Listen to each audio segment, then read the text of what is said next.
শুভ সকাল, কেমন আছেন? আশা করছি ভালো আছেন। আপনাদের ভালোবাসায় ঠাকুরের কৃপায় আমিও ভালো আছি। 11টা বাজে, এখন থেকে ব্লগটা শুরু করলাম। হাসতে হাসতে আপনাদের সাথে ব্লগটা শুরু করলাম। এখন থেকে ব্লগটা দেখতে থাকুন, আশা করছি ভালো লাগবে।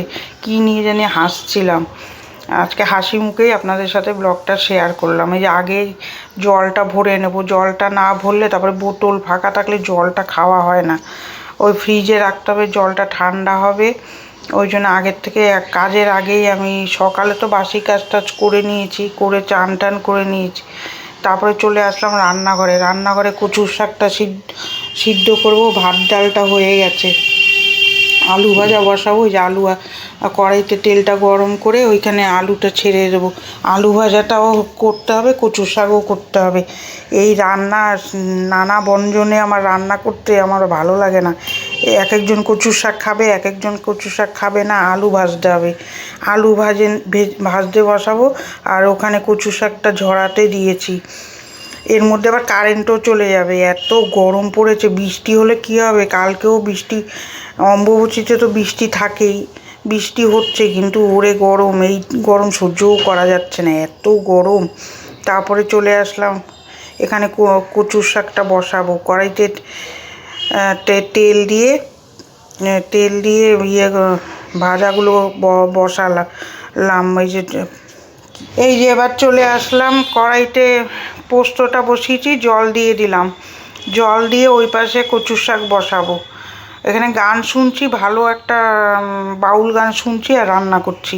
মন মেজাজটাও ভালো লাগে, কোনো চিন্তা মাথায় ঢোকেও না। আমি ওই জন্য যখন বেশি চিন্তা আসে তখন আমি এই গান শুনি আর কাজ করি। এইদিকে পোস্ততে জল দিয়ে ওখানে কচুর শাকটা বসাবো। কড়াইতে তেল দিয়ে শুকনো লঙ্কা ভেজে নামিয়ে নেবো। এর মধ্যে কারেন্ট চলে যাবে, আরও যাবে আমার মাথা গরমের মধ্যে। তার মধ্যে বিভিন্ন রকমের রান্না। যে কচুর শাকে কড়াইতে তেল দিয়ে কালো জিরা ফোড়ন দিয়ে রসুন ফোড়ন দিয়ে বসিয়েছি। তারপরে একটু হলুদ লবণ দিয়ে নাড়াচাড়া করে এই যে শুকনো লঙ্কা ভাজাগুলো হাতে একটু মেশ করে দিয়ে দিলাম।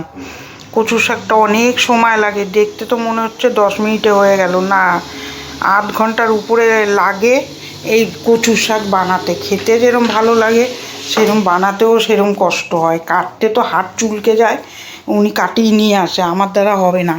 কড়াইতে তেল দিলাম, পটল আলুর তরকারি বসাবো। ওখানে গোটা জিরা তেজপাতা ফোড়ন দিয়ে আলুটা ভাজতে বসালাম। পদে বিভিন্ন রকম রান্না, মাথায় থাকে না চাপ, আর তার সাথে বরের সাথে একটু বকবকও করে যাই, গরমে পাচ্ছি না। তারপরে একটু পরে কারেন্ট চলে যাবে, ডিমের ঝোলটা যখন বসাবো। এখানে কচুর শাকটা হয়ে গেছে, কচুর শাকটা নামিয়ে নিলাম। এই যে কচুর শাকটার লুক কীরকম হয়েছে কমেন্ট করে জানাবেন। ওই পাশে আলুটা ভেজে একে একে মশলা দেবো। ধনে জিরার গুঁড়ো, টমেটো কেটে দেবো, আর মশলাটা কষিয়ে নেবো ভালো করে। কষিয়ে পটল দিয়ে দেবো, পটল দিয়ে ভালো করে কষিয়ে জল দেবো। তারপরে চলে আসলাম মাংস রান্না করতে। কড়াইতে তেল দিলাম, এলাচ লবঙ্গ আর কাঠ দিয়ে করলাম, ভাজতে বসালাম আলুটা গোটা জিরা দিয়ে। মাংস বানাবো, চিকেন। রোববার দিন আপনাদের সাথে চিকেনটা শেয়ার করতে পারিনি। আলুটা ভেজে ভালো করে মাংসটা ভাজবো। আপনারা যদি একটু হলুদ লবণ লাগিয়ে ছাকা তেলে রান্না করতে পারেন, মাংস হেভি টেস্ট হবে খেতে। তারপরে পেঁয়াজের পেস্টটা দিয়ে ভালো করে কষাবো। তারপরে একে একে মশলা দেবো। মাংসতে যা মশলা দিই, ইউনিক মশলাগুলো, ধনে জিরার গুঁড়ো, লঙ্কার গুঁড়ো, ওইগুলোই সব দিয়ে ভালো করে কষাতে হবে। অল্প করে আগুন দিয়ে ভালো করে, অনেক লাল লাল করে, আমার মেয়ে বলে ব্রাউন ব্রাউন করে কষাবা, তাহলে মাংসটা ভালো লাগবে খেতে। আমার মেয়ে আবার খুব এই কষা জিনিস খেতে যা ভালোবাসে। তারপরে এই যে ভালো করে একটু কাশ্মীরি মির্চ দিয়ে অনেকক্ষণ ধরে কষাবো। মাংসটা কালকে ভালো হয়েছে, মেয়েটা খেয়ে বলে ভালো হয়েছে। কষানো হয়ে গেল, এই যে জল দিয়ে দিলাম। তারপরে চলে আসবো ডিম রান্না করতে। এইটিকেই শেষ না, ডিমটা ভেজে নেবো, সিদ্ধ বসিয়েছিলাম। ভেজে নিয়ে কড়াইতে এলাচ লবঙ্গ দারচিনি দিয়ে আলুটা ভেজে পেঁয়াজের পেস্টটা দিয়ে দেবো, ওইটাও ভালো করে কষাবো। ওদিকে মাংস বসিয়েছি, মাংস হয়ে গেছে, গরম মশলা দিয়ে নামিয়ে নেব। ওর মধ্যে যদি মাংসর মধ্যে যদি একটু ঘি দেন তাহলে তো আরোই ভালো লাগবে। তারপরে ঝোলটা হয়ে গেছে, ডিমটা ছেড়ে দিলাম। ভয়েস দিতে দিতে আজকে অনেকবার উঠতে হলো, কি করব। আমি ঘরে একা দরজাটা খুলতে হয়েছে। এই যে ডিমের ঝোলের লুক কেমন হয়েছে কমেন্ট করবেন। তারপরে গ্যাসটা মুছে নিলাম, ওইটা শেয়ার করিনি। আর এবার বাসনগুলো মেজে নেব। এত বাসন হয় কি বলবো। এখন কি কারেন্টটা এসছে, গিয়ে বসেছিলাম, হাঁপাচ্ছিলাম একদম এই রান্না করে। এত রান্না, মাংস করলাম, ডিম করলাম, তার আগে পোস্ত করেছি, কিছু কিছু শেয়ার করলাম। পটলের তরকারি রান্নাটাই আমার বেশি শেয়ার করা হয়। ভেবেছিলাম তো আমি এই সাজার জিনিসের ইয়েটা গুছাবো, পেপার এনে রেখেছি, সময় করে উঠতেই পারছি না। এই কটা দিন আমার একদম সময় হয়ে উঠছে না যে ঘরে কোনো এক্সট্রা কাজ করব। যে বাসনটা মেজে নিলাম, বাসনটা ধুয়ে নিচ্ছি। এবার ধুয়ে নিয়ে আরও কাজ আছে, ঘর ঝাড় দিতে হবে, ঘর মুছতে হবে।